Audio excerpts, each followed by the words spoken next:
Mari berikan tepuk tangan yang meriah bagi Tuhan. Haleluya. Terima kasih Tuhan, terima kasih Bapa. Kami naikkan pujian dan syukur kami kepadamu ya Tuhan. Terima kasih Bapa, terima kasih ya Tuhan. Terima kasih di hari yang ke-8 ini, di tahun yang baru 2023, kami bersyukur buat kekuatan, kesehatan, penyertaan pemeliharaan Tuhan yang luar biasa. Dan di tahun yang lalu, tahun 2022, Tuhan sudah pimpin kami, Tuhan sudah sertai kami, sehingga kami sudah memasuki tahun baru, tahun 2023. Meskipun tahun ini masih misteri bagi kami, tapi sangat-sangat kami percaya bahwa Tuhan ada dalam hidup kami, Tuhan menyertai kami. Dan itu sebabnya waktu kami sebentar merenungkan firman Tuhan, kuatkan kami, arahkan hidup kami, dan biar Roh Kudus pimpin hidup kami untuk melakukan apa yang Tuhan kehendaki. Sebab Tuhan, Engkau saja yang dipermuliakan dalam hidup kami. Pengurapan Roh Kudus mengalir bagi kami untuk menerima firman Tuhan. Tuhan karuniakan roh hikmat, pengertian, pemahaman rohani yang dalam, dan terutama pengertian yang benar dan pengenalan yang benar akan Tuhan. Kami terima firman Tuhan dalam nama Yesus. Haleluya. Amin, amin. Tetap berdiri saudara. Haleluya. Shalom. Saya mau mengajak kita deklarasikan bersama-sama. Terima kasih buat band singer dan semua yang melayani. Meskipun ibadah belum selesai, saya ucapkan terima kasih. Kita mau deklarasikan dulu sama-sama. 1, 2, 3. Yesus Kristus segalanya bagiku, Roh Kudus memenuhiku. Bagi Tuhan tidak ada yang mustahil. Tahun 2023, segala yang dahsyat, terbaik, termulia dari Tuhan sudah terjadi atas hidupku. Puji Tuhan. Silakan duduk kembali saudara. Saudara, tema tahun 2023 adalah segala yang dahsyat, terbaik, termulia dari Tuhan sudah terjadi atas hidup kita. Sengaja deklarasi kita menggunakan kata ku di situ supaya langsung kita aplikasikan ke dalam diri kita. Jadi di tahun ini saya percaya, meskipun belum terjadi, belum kita jalani hari-hari yang banyak di tahun 2023, tetapi kita percaya segala yang dahsyat, terbaik, termulia dari Tuhan sudah terjadi atas hidup kita. Amin. Haleluya. Amin. Berapa banyak yang percaya itu sudah terjadi atas hidup kita? Amin. Haleluya. Oke, sebelum lanjut saya mengucapkan selamat datang kepada Bapak Ibu Saudara sekalian yang sudah bergabung bersama-sama memuji memuliakan nama Tuhan. Dan kami harapkan saudara akan tetap hadir, selalu maju terus dalam Tuhan. Oke, saya tidak mau berlambatan, saya mau mengajak saudara buka hati bagi Tuhan. Firman Tuhan yang saudara terima pada saat ini adalah firman Tuhan yang bagus sekali, baik sekali. Dan itu menjadi dasar bagi kita untuk bisa menjalani tahun ini dengan penuh ucapan syukur, dengan keyakinan Tuhan beserta dengan hidup kita. Amin. Haleluya. Nah, saudara, sebelum ini jadi minggu yang lalu saya telah menyampaikan firman Tuhan, banyak ayatnya yang menyatakan bahwa sudah terjadi. Apa yang sudah terjadi? Segala yang dahsyat, terbaik, termulia dari Tuhan itu Tuhan sudah nyatakan dan lakukan dalam hidup kita. Ada banyak ayat yang saya tampilkan, yang saya tunjukkan, dan kali ini saya akan tunjukkan lagi kepada saudara. Tetapi yang saya mau fokuskan, kita mau renungkan firman Tuhan. Setelah kita terima anugerah Tuhan, banyak kita dapatkan. Tuhan mau kita hidupnya bagaimana? Itu sebabnya judul kebenaran firman Tuhan pada sore hari ini adalah hidup orang yang sudah menerima kasih karunia Tuhan. Mari kita lihat dalam Yohanes pasal 3 ayat 27 berkata begini. Jawab Yohanes, tidak ada seorang pun yang dapat mengambil sesuatu bagi dirinya kalau tidak dikaruniakan kepadanya dari sorga. Kalau itu tidak dikaruniakan kepada saudara, maka itu tidak akan saudara dapatkan. Tapi kabar baiknya, kita semua dikaruniai oleh Tuhan. Amin. Berkat tidak akan salah alamat. Berkat saudara tidak pernah tertukar dengan orang lain. Saudara bekerja dengan penuh semangat, tapi ingat saudara bahwa berkat Tuhan sudah mengalir atas hidup kita. Justru karena kita tahu semua yang dahsyat, terbaik, termulia dari Tuhan sudah diberikan kepada kita, maka bekerjalah dengan giat, berintegritas, sungguh-sungguh bersyukur, kuat berdoa, rajin ibadah, dan sungguh-sungguh mengasihi Tuhan. Amin. Kalau kepada anak kita, kita sudah berikan yang terbaik. Apakah dia cuma fokus kepada pemberian kita? Oh tidak. Maksud kita memberikan pemberian kepada anak-anak adalah supaya dia memiliki persekutuan dengan kita. Betul ya? Begitu. Nah, itu sebabnya saudara Bapa di surga sudah memberikan yang terbaik bagi kita, dan maksudnya supaya kita hidup hanya bagi Tuhan. Itu sebabnya saudara, judul firman Tuhan tadi, hidup dari orang yang sudah menerima kasih karunia Tuhan. Saya tampilkan beberapa ayat dengan cepat, dan nanti sebentar saya mau ajak Pendeta Peter, Pendeta Dolphy nyanyi bareng dengan saya. Oke, saudara, Efesus 1 ayat yang ketiga berkata, terpujilah Allah dan Bapa Tuhan kita Yesus Kristus, yang dalam Kristus telah mengaruniakan kepada kita segala berkat rohani di dalam sorga. Terjemahan ILT mengatakan bahwa kita sudah diberkati Tuhan dengan segala berkat rohani di alam semesta. Oh, luar biasa. Saudara, yang kita makan, minum, yang kita terima di dunia ini datangnya dari sorga. Segala berkat dari sorga sudah diberikan kepada kita. Wah, bukankah itu kabar baik, amin? Haleluya. Dan itu Tuhan berikan sebagai karunia. Itu sebabnya dia katakan telah mengaruniakan. Dia bukan mensyaratkan. Kasih karunia itu adalah sesuatu yang tanpa syarat. Nah, saudara, dalam 2 Petrus 1 ayat yang ketiga, 2 Petrus 1 ayat yang ketiga, karena kuasa ilahinya telah menganugerahkan kepada kita. Wih, apa itu? Segala sesuatu yang berguna untuk hidup yang saleh. Kalau dalam terjemahan New King James mengatakan, dia bagikan itu hidup yang saleh itu jadi dua, untuk kehidupan dan untuk kesalehan. Artinya untuk kehidupan, untuk tiap hari, mau makan, mau minum, soal kontrakan, bayar uang ini, bayar itu, Tuhan sudah sediakan. Kalau kesalehan itu bicara tentang kita ikut Tuhan sungguh-sungguh. Segala keperluan kita untuk sungguh-sungguh ikut Tuhan, bahkan itu Tuhan sudah sediakan. Dan dia katakan begini, telah dikaruniakan, dia menganugerahkan kepada kita segala sesuatu yang berguna untuk hidup yang saleh, oleh pengenalan kita akan dia yang telah memanggil kita oleh kuasanya yang mulia dan ajaib. Dalam Roma 8 ayat 32, dia bilang begini, ia yang tidak menyayangkan anaknya sendiri, tetapi yang menyerahkannya bagi kita semua. Bagaimana mungkin ia tidak mengaruniakan segala sesuatu kepada kita bersama-sama dengan dia? Bagaimana mungkin anaknya saja dia berikan kepada kita? Masa untuk minta kekuatan kesehatan, minta dapat penghasilan Tuhan tak berikan? Anaknya saja dia rela berikan kepada kita. Sudah pasti kerinduan saudara untuk mendapatkan pekerjaan, penghasilan, bisnis, usaha berjalan dengan baik, itu merupakan kerinduan Tuhan terjadi atas hidup kita. Saudara, dalam 1 Korintus 3 ayat 21 dan 22, karena itu janganlah ada orang yang memegahkan dirinya atas manusia, sebab segala sesuatu adalah milikmu. Segala sesuatu ada milikmu. Sejenak kalau kita lihat ayat 22, baik Paulus, Apolos maupun Kefas, nama-nama ini adalah nama-nama zaman dulu. Tapi begitu dia bilang, baik dunia, hidup maupun mati, baik waktu sekarang maupun waktu yang akan datang, semuanya kamu punya. Wah, itu menunjukkan bahwa benar kita memiliki semuanya di dalam Tuhan. Amin. Jadi kalau kita ada di dalam Tuhan, kita diberkati oleh Tuhan. Amin. Amin. Kita dikasih oleh Tuhan. Nah, saudara, dalam Yohanes pasal yang ke-10 ayat yang ke-10, pencuri datang hanya untuk mencuri dan membunuh dan membinasakan. Aku datang supaya mereka mempunyai hidup dan mempunyainya dalam segala kelimpahan. Terjemahan The Message. Terjemahan The Message, I came today can have real and eternal life, more and better life than they ever dream of. Artinya bahwa aku datang supaya mereka memiliki kehidupan yang nyata, yang real, dan kehidupan itu adalah kehidupan yang kekal. Kehidupan yang kekal dan nyata itu adalah kehidupan yang lebih bagus daripada yang pernah kita bayangkan. Wow. Tapi jangan salah, itu bicara tentang kelimpahan, ini bicara tentang hubungan kita dengan Tuhan. Oh, berarti saya mau jadi kaya. Bukan itu maksud Tuhan. Tapi kalau soal kekayaan, iya. Tetapi maksud di situ adalah bicara tentang sesuatu yang kita sangat yakin kita dipenuhi dengan pribadi Tuhan sendiri. Oke. Saya mau mengajak saudara lihat dalam Yohanes pasal 16 ayat yang ke-13. Yohanes pasal 16 ayat yang ke-13. Tetapi apabila ia datang, yaitu Roh kebenaran, ia akan memimpin kamu ke dalam seluruh kebenaran.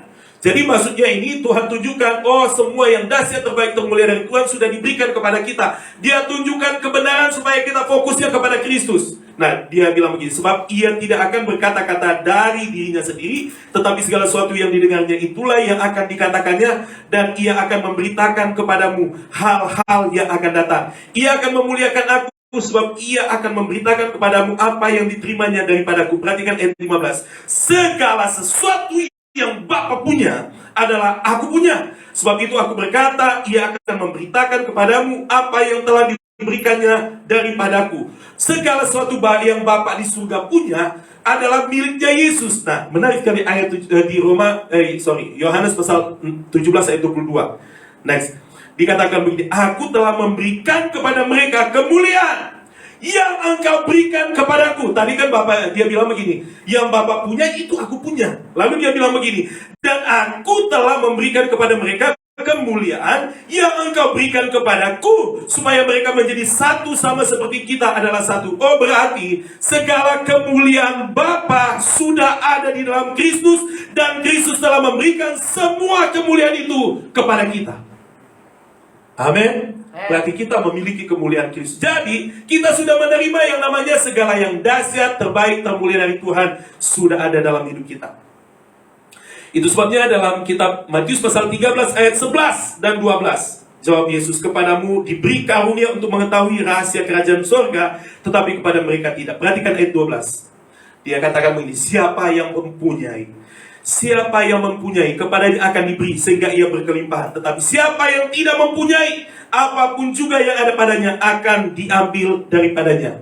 Apa maksud kata-kata ini? Maksudnya begini, kalau saudara lihat ayat 12, terjemahan yang lain dia katakan begini, karena siapa yang sudah mempunyai. Apa itu? Sudah mempunyai firman bahwa kita sudah memperoleh kemuliaan Tuhan. Jadi begini, untuk hidup penuh kemenangan, kita mesti terima firman kemenangan. Kita mesti renungkan firman kemenangan. Kalau kita mau Tuhan menolong hidup kita, kita mesti merenungkan firman tentang pertolongan Tuhan. Jadi firman pertolongan Tuhan membuat kita memiliki iman untuk mendapatkan pertolongan Tuhan. Nah, firman bahwa segala yang dahsyat, terbaik, termulia dari Tuhan sudah terjadi atas hidup kita, diberitakan kepada kita. Dan barang siapa mempunyai berita ini, Alkitab bilang kepadanya akan diberi sehingga ia berkelimpahan. Siapa tidak mempunyai, apapun juga yang ada padanya akan diambil daripadanya. Saya mau tanya, ini bicara tentang siapa mempunyai. Nanti sebentar saya tanya. Petrus bilang begini, Mas Bera, aku tak punya, tapi aku punya sesuatu, yaitu demi nama Yesus berjalanlah. Oh, dia punya firman, dia punya kebenaran, dia punya kuasa yang namanya kesembuhan. Dia rilis, sembuhlah engkau, berjalanlah. Dia rilis, karena dia memiliki kesembuhan.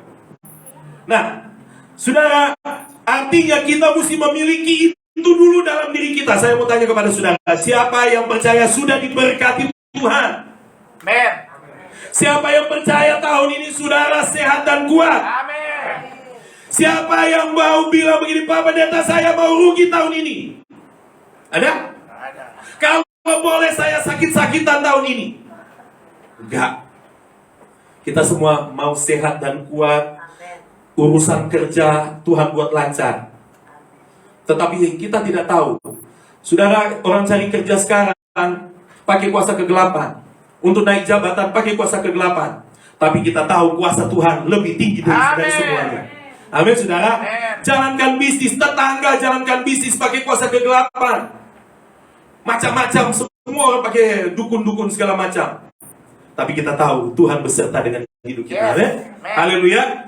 Kita tidak mungkin bilang begini, Tuhan, aku nggak mau neko-neko deh Tuhan. Pokoknya yang penting lancar-lancar. Kalau sakit pun tidak apa-apalah.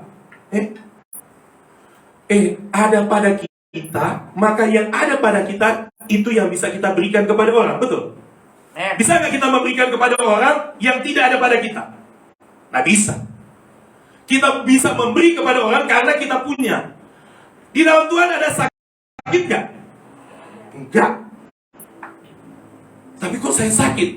Itu bukan karena Tuhan. Tapi karena kita sudah di dalam Tuhan, kita percaya kalaupun saat ini kita sedang dalam kesakitan, kita percaya Tuhan sedang membuat pemulihan. Amin. Pun kalau memang toh akhirnya di dunia masih tetap Tuhan, lalu kemudian dipanggil Tuhan, kesembuhan itu bukan cuma soal di dunia. Kesembuhan itu sampai kekekalan. Haleluya. Amin. Nah, perhatikan. Kadang-kadang kan kita begini, sekarang lagi musimnya batuk. Kamu kenapa? Saya lagi sakit jantung, punya sakit jantung. Oh, siapa mempunyai sakit jantung. Oh, berarti punya. Oh, dia renungkan punya. Dokter bilang, oh enggak, kamu punya sakit. Oh, berarti saya memiliki. Dokter bilang, bukan berarti kita harus memilikinya dalam hati. Nggak harus. Tidak boleh malah.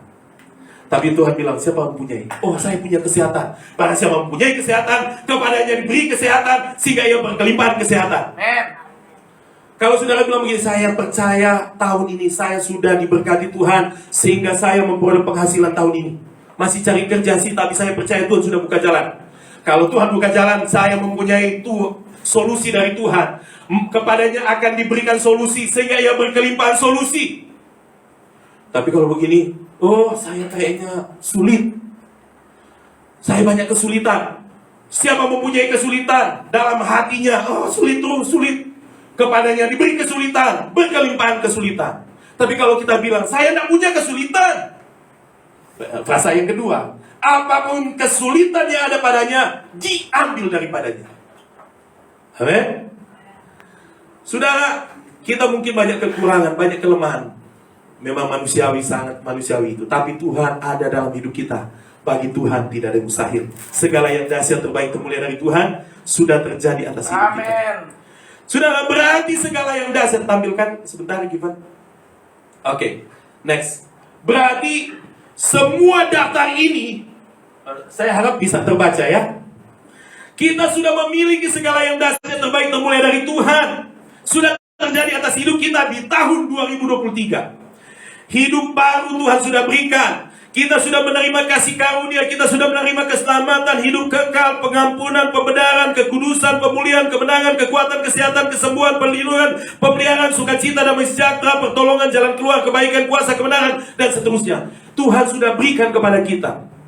Kita start tahun ini mesti dengan kesadaran, saya itu berkelimpahan, saya sudah diberkati Tuhan. Tapi jangan salah, waktu Yesus jalan di dunia, waktu dia ada di dunia, Yesus sendiri bilang bahwa untuk menaruh kepalanya saja tidak ada tempat. Tapi kalau Yesus bilang begini, oh kayaknya perlu bayar pajak, dia suruh muridnya pergi. Dia tidak khawatir. Begitu ditangkap ikan, ada duit di mulut ikan. Dia tidak pernah berkekurangan. Bahkan Yesus di depan kubur Lazarus, dia berkata, Bapa, aku bersyukur engkau mendengarkan aku. Dia tidak terendah, Bapak, tolong Bapak. Enggak. Ketika dia berhadapan dengan orang yang mengalami kelemahan, dia, Bapak di surga, tolong. Kasihan ini orang ini. Enggak. Dia mengucap syukur. Bahkan dia rilis, dia ucapkan. Karena di dalam Tuhan selalu ada kekuatan, kesehatan, penyertaan, pemeliharaan Tuhan. Segala yang dahsyat terbaik termulia dari Tuhan sudah terjadi atas hidup kita. Amin. Saya pengen Pak Peter dengan Pak Dolphy datang bersama dengan saya. Ada satu lagu. Dalam nama Yesus ada kesembuhan. Dalam nama Yesus ada keselamatan. Yang buta melihat, yang lumpuh berjalan. Dalam nama Yesus ada mujizat. Dalam nama Yesus, mari nyanyi sama-sama. Dalam nama Yesus ada kesembuhan.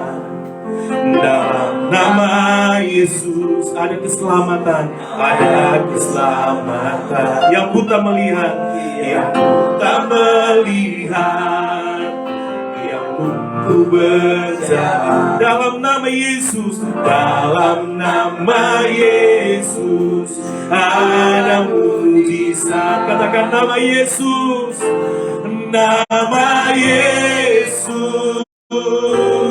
Nama Yesus, nama Yesus yang sembuhkanku.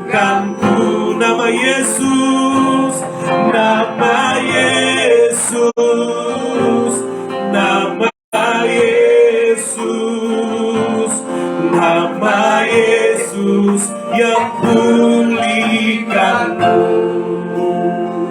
Seperti lagu ini mengatakan, bahwa di dalam Tuhan ada kekuatan, ada kesehatan, ada keselamatan. Segala masalah pergumulan kita diselesaikan di dalam Tuhan. Amin. Kami pengen nyanyi satu lagu. Kuasanya tetap sama, dulu sekarang selamanya. Dia Yesus, tabib yang ajaib. Kasih-Nya tetap sama, dulu sekarang selamanya. Dia Yesus, penolong yang setia. Kesembuhan pasti terjadi, kesembuhan pasti terjadi, mujizat pasti terjadi, mujizatnya pasti terjadi. Yang lumpuh berjalan, yang lumpuh berjalan, yang buta melihat. Yesus ada di tempat ini. Pemulihan pasti terjadi, pemulihan pasti terjadi, kemenangan pasti terjadi, kemenangan pasti terjadi. Yang sakit disembuhkan, yang miskin jadi kaya. Yesus ada di tempat ini. Kita ganti refnya. Next, kita ganti kata-katanya menjadi kesembuhan sudah terjadi. Mungkin saudara masih merasa sakit, tapi imani, saya sudah disembuhkan Tuhan. Mungkin saudara merasa mengalami masalah, imani, Tuhan sudah menolong, Tuhan sudah memberkati, Tuhan sudah membuka jalan. Kita nyanyikan kuasanya tetap sama. Kuasanya tetap sama, dulu sekarang selamanya. Dia Yesus, tabib yang ajaib. Kasih-Nya tetap sama, dulu sekarang selamanya. Dia Yesus, penolong yang setia. Katakan kesembuhan sudah terjadi, kesembuhan sudah terjadi, mujizat sudah terjadi, mujizatnya sudah terjadi. Yang lumpuh berjalan, yang lumpuh berjalan, yang buta melihat.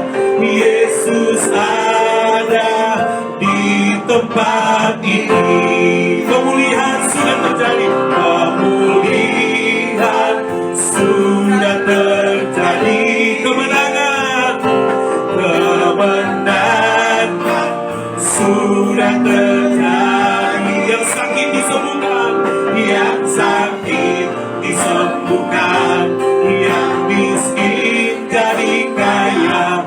Yesus ada di tempat ini. Haleluya, haleluya. Berapa banyak yang percaya sudah terjadi segala yang dahsyat terbaik termulia dari Tuhan buat hidup kita? Saudara percaya, amin? Haleluya.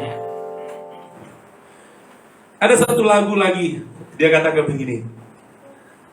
Dalam Tuhan ada kemenangan, dalam Tuhan ada kemenangan, dalam Tuhan ada kemenangan, sekarang dan selamanya. Dalam Tuhan ada kemenangan. Lagi, dalam Tuhan ada pemulihan, ada pemulihan. Dalam Tuhan ada kesembuhan, dalam Tuhan ada kesembuhan, ada kesembuhan. Dalam Tuhan ada sukacita, dalam Tuhan ada sukacita, sekarang dan selamanya. Dalam Tuhan ada semuanya, ada semuanya. Amin, saudara. Itu sebabnya penting sekali kita nyanyi saja bagi Tuhan, menyanyikan firman Tuhan. Next. Saudara dikaruniai ataupun beroleh kasih karunia, itu berarti kita menerima segala sesuatu yang dahsyat, terbaik, dan termulia dari Tuhan yang tidak layak dan tidak pantas kita dapatkan. Dan juga bukan karena usaha kita, bukan pekerjaan kita, namun diberikan Tuhan kepada kita tanpa syarat. Dan itu dialihkan melalui pribadi Yesus Kristus Tuhan dan Juru Selamat kita. Kalau kita rajin ibadah, bukan karena itu Tuhan memberkati kita, tetapi karena Tuhan sudah berkati kita, kita mesti rajin ibadah. Amen. Oh, berarti rajin ibadah adalah hasil, adalah berkat Tuhan sudah mengalir bagi kita. Amin. Itu sebabnya orang Kristen bukan mengejar keselamatan. Kita tidak bekerja untuk mendapatkan keselamatan. Keselamatan sudah diberikan kepada kita tanpa syarat. Tapi karena keselamatan itu sudah ada pada kita, maka kita mesti sungguh-sungguh dalam Tuhan.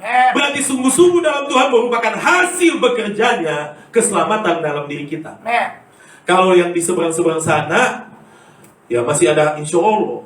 Gitu. Semoga, mudah-mudahan. Tetapi di dalam Tuhan selalu sudah terjadi. Pasti-pasti. Tidak ada semoga-semoga. Karena apa? Karena kita dikaruniai oleh Tuhan. Saudara dan saya adalah orang yang dikaruniai Tuhan. Orang yang dikasih oleh Tuhan. Tapi tetap mesti tampil mantap, saudara. Tuhan melihat hati. Tapi orang juga melihat baju. Iya, cuma Tuhan yang bisa melihat hati. Pendeta pun masih melihat, oh ini kata bahasa mantap banget dia. Gitu, so lebih cantik, so lebih ganteng, gitu kan? Cuma Tuhan yang bisa melihat hati. Tapi pendeta pun masih melihat, aduh, so rambut baru tuh bapak ini dia, rambut baru tuh ibu ini. Nah gitu. Tapi justru karena kita sudah dikasih Tuhan, tampilkan yang terbaik. Amin. Matius pasal yang ketiga ayat 16, waktu pertama kali Bapa di surga berkata begini kepada Yesus, inilah anakku yang kukasih, kepadanya lah aku berkenan. Oh, berarti orang yang menerima kasih karunia Tuhan, menerima segala yang dahsyat, terbaik, dan mulia dari Tuhan, harus sadar bahwa kita itu dikasih Bapa. Amin. Seperti Yesus, Bapa di surga berkata, inilah anakku yang kukasih, kepadanya lah aku berkenan. Sesudah peristiwa itu, Yesus dicobai, dia menang. Kenapa? Karena dia menghidupi sebagai orang yang dikasih. Kalau dikasih itu kan bicara tentang anugerah. Itu sebabnya saudara, kalau kita belajar tentang Yesus, Yesus itu penuh kasih karunia, sehingga dia tenang dan bisa tidur di perahu sekalipun dilanda ombak besar dan angin kencang. Karena kasih karunia ada padanya, dia tenang berhadapan dengan orang yang membenci dirinya. Yesus tidak pernah takut berhadapan dengan orang yang kerasukan setan dan tidak gentar menghadapi kuasa kegelapan. Dia tidak pernah takut tertular penyakit, dia tidak takut menyentuh orang yang berpenyakit menular. Yesus selalu tepat, tidak tergesa-gesa, terarah dan produktif. Bahkan Yesus menjalani kehidupan yang the best. Dia tidak pernah terlena dengan pujian, tidak pernah terhina oleh makian. Yesus tidak peduli dengan orang yang menertawakan tindakannya. Ini sudah yang keenam. Oh iya. Yang berikut, saudara, bahwa Yesus tetap produktif menjangkau jiwa. Dia tetap kuat berkeliling ke kota-kota, ke desa-desa, meskipun berjalan kaki. Belum ada mobil waktu itu. Jalan kaki, saudara. Luar biasa. Dia sudah punya schedule-nya. Bahkan Yesus berani menyembuhkan di hari Sabat yang waktu itu tidak boleh dilakukan. Mengapa? Karena dia penuh kelimpahan. Dia tidak perlu takut kepada orang. Yesus karena dia penuh kasih karunia, dia mengampuni orang meskipun dipandang menghujat Bapa di surga. Orang kalau penuh kasih karunia, dia melepaskan pengampunan. Tapi kalau dia balas kejahatan dengan kejahatan, dia tidak mengimani anugerahnya sudah ada padanya. Mengapa kita harus melepaskan pengampunan kepada orang yang membenci kita, bahkan berlaku jahat terhadap kita? Mengapa? Karena kita tahu kita pun sudah diampuni oleh Tuhan. Kalau Tuhan bisa sabar dengan saudara dan saya, kita diminta oleh Tuhan untuk sabar dengan orang lain. Amin. Memang ini tidak gampang, saudara, tetapi ini harus didengungkan berulang-ulang. Yesus, kalau kita perhatikan, dia berani pergi ke kuburan membangkitkan orang yang sudah mati 4 hari. Kita jalankan ke kuburan. Kalau umpama malam-malam, wah, baru bunyi burung begitu, wah, kekek, begitu kan? Yesus tetap maju dan memberitakan firman sekalipun pemerintah dan pemuka agama telah menargetkan dirinya untuk dibunuh. Yesus tetap kuat mental sekalipun banyak tuduhan palsu dan kesaksian palsu ditujukan kepadanya. Pernahkah saudara mengalami fitnah? Oh, banyak kali kan? Orang memberitakan hal yang tidak benar tentang kita. Dan belum tentu sanggup untuk menerima itu. Yesus kuat mental. Mengapa dia bisa begitu? Karena dia memiliki anak. Bapa berkata, ini anak yang bukan takut dengan siapapun. Yesus tetap bersekutu dengan Bapanya dalam doa, setia berdoa dan kuat berdoa. Bahkan Yesus karena penuh kasih karunia, dia tetap tenang meskipun tahu para muridnya akan meninggalkannya saat akan disalib. Dia tetap tenang mengasihi meskipun tahu salah seorang muridnya akan mengkhianatinya. Coba kalau saudara tahu, oh ini orang pasti mengkhianati, belum tentu cara bicara saudara akan baik-baik. Tapi dengan penuh anugerah kita diajar oleh Tuhan, tetap mesti baik-baik. Perhatikan saudara bahwa Yesus tetap tenang. Yesus maju dan tidak pernah mundur menghadapi aniaya, penderitaan dan kematian yang dia sudah tahu akan terjadi. Dia tetap yakin kebangkitan akan terjadi dalam 3 hari sesudah kematiannya. Itu sebabnya Yesus tetap mulia, perkasa, ajaib dan penuh kemenangan. Mengapa? Karena dirinya penuh dengan kasih karunia. Kita sama, kita penuh kasih karunia Bapa. Yang Bapa berikan kepada Yesus, Yesus sudah berikan kepada kita. Amen. Segala yang dahsyat, terbaik, termulia dan Tuhan sudah ada pada kita. Itu sebabnya bagaimana respon, bagaimana cara hidup kita. Perhatikan 1 Korintus 15 ayat 10. 1 Korintus 15 ayat 10 berkata begini, tetapi karena kasih karunia Allah, aku adalah sebagaimana aku ada sekarang. Berarti sekarang ini kita hidup karena anugerah. Amin.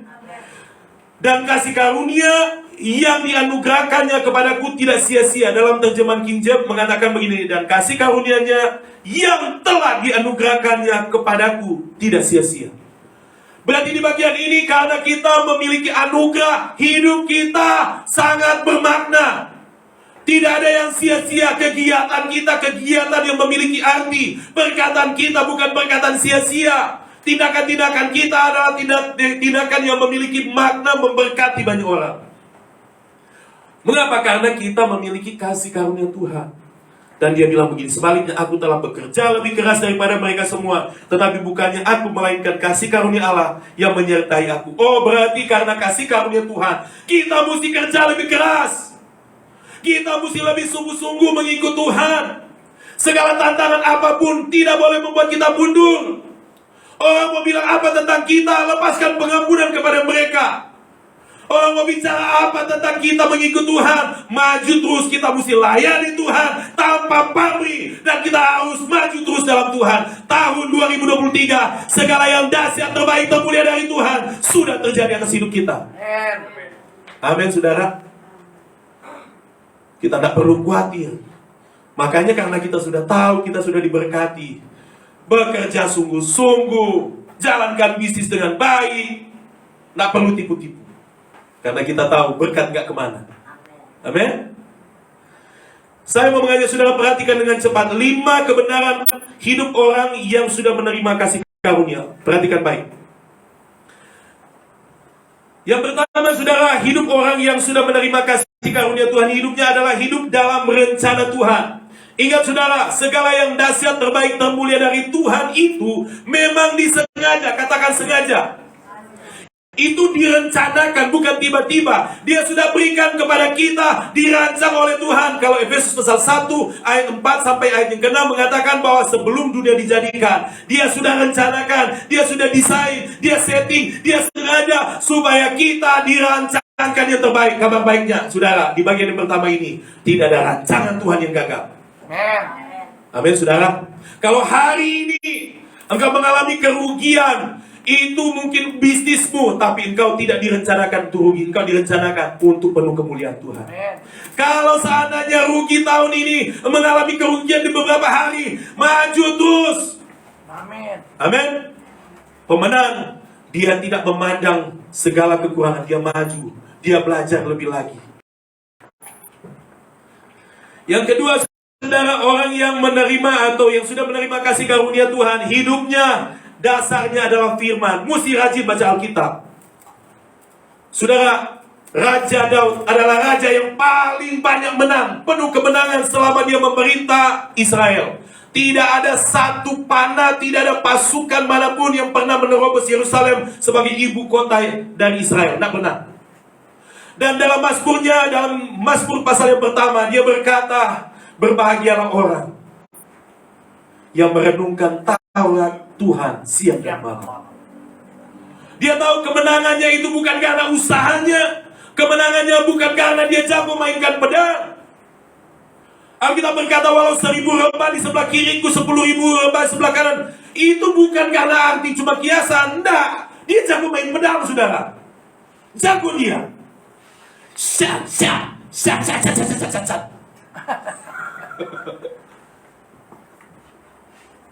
Dan karena dia jago, dia bisa punya kebanggaan. Tapi enggak, dia bilang itu semua karena Tuhan. Jadi kalau kita merenungkan firman Tuhan, hidup kita didasarkan pada perkataan Tuhan, kita sedang menerima kemenangan Tuhan. Yes. Renungkan firman Tuhan tiap hari. Yang ketiga, saudara, hidup dari orang yang sudah menerima kasih karunia Tuhan adalah hidup yang fokusnya pada pribadi Tuhan. Jadi begini, kita kan kadang-kadang datang kepada Tuhan, oh Tuhan, saya ada permintaan ya Tuhan. Jadi nangisnya itu sungguh-sungguh berdoa gara-gara meminta sesuatu.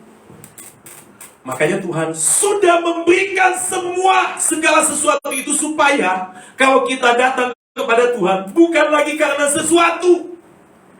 Kita datang kepada Tuhan karena pribadi Tuhan. Ibaratnya seorang anak, dia sudah diberikan kelimpahan oleh bapaknya. Dia tak mungkin datang lagi minta jajan kepada bapaknya. Dia datang menikmati persekutuan dengan bapaknya. Amin. Jadi doa kita berubah. Karena kita tahu semuanya sudah diberkati, maka doa kita doa ucapan syukur. Kalau kita doa minta kepada Tuhan, Tuhan, saya minta kepadamu ya. Berarti kalau minta berarti belum. Tapi firman Tuhan menunjukkan kita sudah dapat. Bahwa belum terjadi secara real, tapi itu sudah diberikan di alam roh. Makanya doa kita bukan doa minta. Amin. Doa kita percaya, Tuhan, aku percaya Engkau sudah memberkati aku. Dan saat ini aku sedang mengalami masalah ini. Aku perkatakan dalam nama Yesus, kesembuhan sudah terjadi atas anak-anakku. Pertolongan Tuhan sudah terjadi atas bisnisku. Tapi kalau kita berdoa, Tuhan, tolong Tuhan, saya minta kepadamu, bukalah jalan di bisnisku. Oh, dia minta. Berarti minta, belum punya. Tapi Tuhan penuh anugerah. Pun kalau minta, Tuhan senang. Tuhan senang. Sama dengan kita, anak-anak kita yang sudah dewasa. Ini anak saya, tahun ini mau 18 tahun. Yesaya, lalu ini Given, tahun ini mau 17 tahun. Sudah besar-besar. Mereka gak perlu minta, ambilin nasi dong. Masih kecil, susu, wah ya kita siapkan. Tapi dewasa, mereka ambil sendiri itu makanan.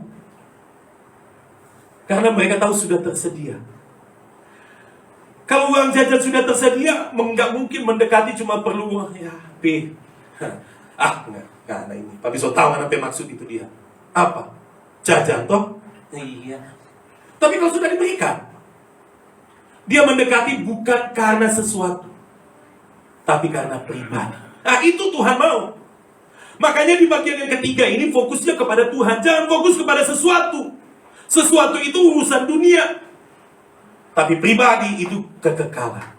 Amen. Mari kita lihat yang keempat. Yang keempat, saudara, Tuhan mau hidup orang yang sudah menerima kasih karunia Tuhan, hidupnya dipimpin oleh Roh Kudus. Sama seperti Yesus dipimpin oleh Roh Kudus. Sama seperti murid-murid Yesus. Paulus, Yohanes, Petrus, semuanya dipimpin oleh Roh Kudus. Orang yang sudah menerima kasih karunia Tuhan harus membiarkan dirinya dipimpin oleh Roh Kudus. Yang kelima adalah bahwa hidup orang yang sudah menerima kasih karunia Tuhan, hidupnya harus hidup untuk kemuliaan Tuhan. Hidup untuk kemuliaan Tuhan berarti kita mesti menyenangkan hati Tuhan. Untuk menyenangkan hati Tuhan mesti rajin ibadah. Untuk menyenangkan hati Tuhan, kita mesti rajin ajak orang datang ibadah, bawa jiwa bagi Tuhan.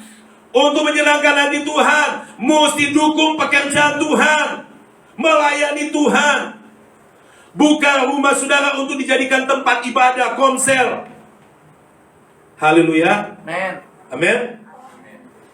Jadi ini 5 kebenaran hidup orang yang sudah menerima kasih karunia Tuhan. Hidupnya harus hidup dalam rencana Tuhan, hidup berdasarkan firman Tuhan, hidup yang berfokus pada pribadi Tuhan, hidup yang dipimpin oleh Roh Kudus, dan hidup untuk kemuliaan Tuhan.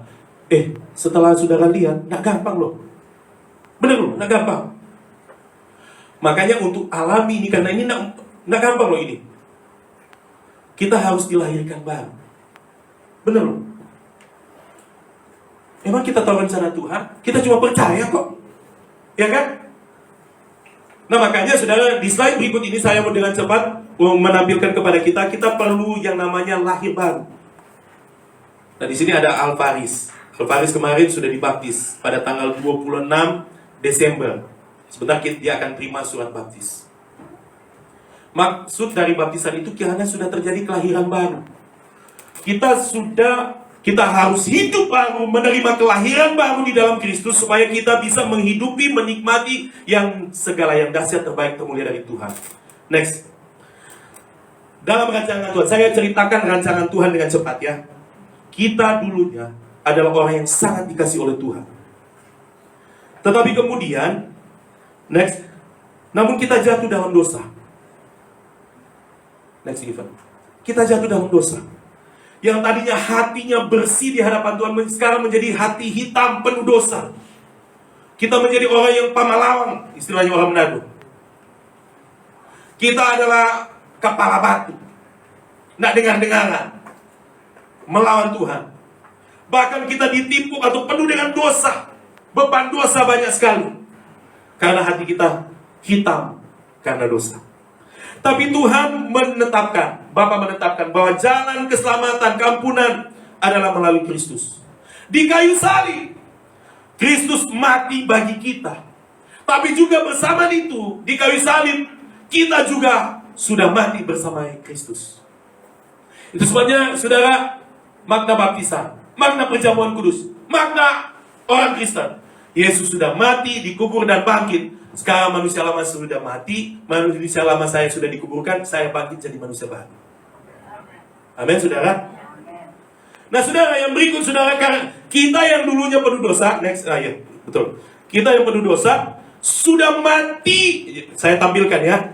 Kita dulunya penuh dosa, sudah mati bersama Kristus, dikubur bersama Kristus, dan bangkit bersama Kristus.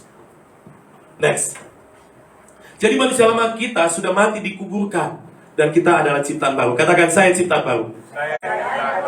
Jadi kalau di dalam Adam, kita ini kan dari Adam mendapatkan dosanya. Tapi karena kita sudah di dalam Kristus, kita sudah hidup baru. Amin, saudara. Maka perbandingannya adalah manusia lama kita, next, Givan, manusia lama kita seperti ini. Hitam, tidak bisa menikmati segala yang dahsyat, terbaik, termulia dari Tuhan. Kita penuh dengan kesalahan dosa, tidak sabar, tidak mengampuni, tidak setia, tidak sungguh-sungguh beribadah. Tapi karena kita lahir baru, sekarang kita seperti yang di kanan. Kita adalah orang yang sudah dibersihkan oleh Tuhan. Jadi sekarang kita adalah pribadi yang baru dengan kodrat yang baru. Kita adalah orang yang sudah diterima oleh Tuhan, dijadikan anak oleh Tuhan. Kita menjadi pribadi yang baru, kodrat Kristus. Next. Kita dulunya dalam kerajaan kuasa kegelapan, orang berdosa. Status ini, saudara, orang berdosa. Lalu kemudian waktu kita salib bersama Kristus, kita dikubur bersama Kristus, dan sekarang kita adalah pribadi yang baru di kerajaan surga. Status ini tidak bisa berubah. Nah, tapi sekarang status kita adalah orang benar, anak Tuhan. Begini, status itu tidak bisa. Contoh begini, ya, saya ini anak saya, itu status. Dia pernah pukul anak orang, benar loh. Tapi perbuatannya memukul anak orang tidak membuat dia bukan anak saya. Artinya perbuatan tidak pernah menghilangkan status. Nah, status kita orang berdosa. Ya, kita mungkin masih ada baik-baiknya. Orang berdosa yang baik hati. Orang yang berdosa yang kerja keras. Orang yang berdosa yang suka menolong. Statusnya tetap, perbuatannya mungkin beda-beda, tapi status sudah berubah. Makanya Yesus perlu mati bagi kita supaya mengubah status. Dan sekarang kita adalah anak Tuhan. Amin. Karena kita sekarang anak Tuhan, sudah dilahirkan baru, maka sekarang ini adalah pribadi yang baru. Nah, karena kita sudah pribadi yang baru, maka kita bisa mengalami yang namanya segala yang dahsyat, terbaik, termulia dari Tuhan. Amin. Itu sebabnya saudara, kita deklarasikan terus, Yesus Kristus segalanya bagiku, Roh Kudus memenuhiku, bagi Tuhan tidak ada yang mustahil. Segala tahun 2023, segala yang dahsyat, terbaik, termulia dari Tuhan sudah terjadi atas hidup. Itu sebabnya saudara, di gereja kita ini, pesan firman Tuhannya adalah memberitakan tentang indahnya rencana dan kasih Tuhan. Di gereja ini kami rindu memberitakan betapa pribadi Tuhan itu indah, mulia. Dan kemudian kami memberitakan di gereja ini, memberitakan siapa kita sebenarnya di dalam Kristus. Di gereja ini kita memberitakan pentingnya kelahiran baru dan kepenuhan Roh Kudus untuk menjalani hidup baru di dalam Tuhan. Dan di gereja kita ini, kita memberitakan betapa indahnya hidup dalam pimpinan Roh Kudus. Saya berdoa, tahun ini engkau adalah orang yang sama sekali sudah diberkati oleh Tuhan. Saya berdoa rilis berkat bagi saudara. Dalam nama Yesus, tahun 2022, segala yang dahsyat, terbaik, termulia dari Tuhan sudah terjadi atas hidupmu. Jadilah di tahun ini engkau sehat dan kuat. Jadilah tahun ini tahun Tuhan membuka jalan bagi hidupmu. Terbuka pintu berkat, terbuka pintu kesempatan bagi hidupmu. Tuhan membariskan di jalan engkau ikut Tuhan segala sumber daya, orang-orang untuk menggenapi destiny Tuhan atas hidupmu. Segala kelemahan, kekurangan ditutupi oleh darah Yesus. Di tahun ini, segala orang yang berniat jahat atas hidupmu menjauh dari hidupmu dalam nama Yesus. Dan di tahun ini, engkau menjadi orang yang sungguh-sungguh di dalam Tuhan, militan dalam Tuhan, bersemangat di dalam Tuhan. Di tahun ini, usahamu diberkati oleh Tuhan. Di tahun ini, engkau diangkat oleh Tuhan menjadi berkat dan teladan. Tahun ini, engkau dijadikan kaya, makmur, sejahtera, supaya bisa menolong orang. Di tahun ini, keberhasilan demi keberhasilan Tuhan taruh dalam hidupmu. Di tahun ini, banyak kasih karunia Tuhan limpahkan bagi hidupmu. Karena engkau adalah anak Tuhan, engkau dikasih oleh Tuhan. Sebab Yesus Kristus segalanya bagi hidupmu. Roh Kudus memenuhi hidupmu. Bagi Tuhan tidak ada yang mustahil. Segala yang dahsyat, terbaik, termulia dari Tuhan sudah terjadi atas hidupmu. Terima dalam nama Yesus Tuhan. Terima dalam nama Yesus Tuhan. Haleluya. Di bagian akhir khotbah ini, saya memberikan kesempatan bagi saudara. Adakah yang mau didoakan? Setelah mendengarkan firman Tuhan, saudara berkata, Pak Pendeta, saya mengangkat tangan, saya mau didoakan. Rindukah saudara mengalami segala yang dahsyat, terbaik, termulia dari Tuhan? Saudara, tahun ini tahun terbaik di mana Tuhan menyatakan kasih dan kuasa-Nya. Saya cukup nyatakan dengan cara angkat tangan, saya mau berdoa buat saudara.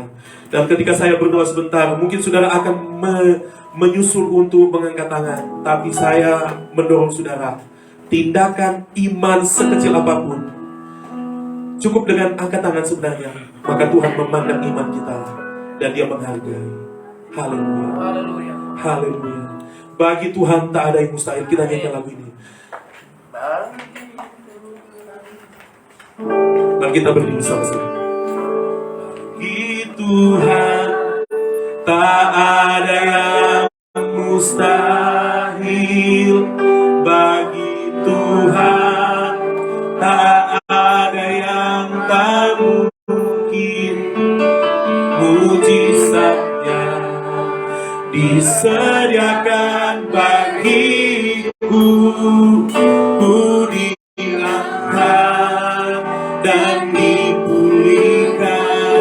Bagi Tuhan, bagi Tuhan tak ada yang mustahil. Bagi Tuhan tak ada yang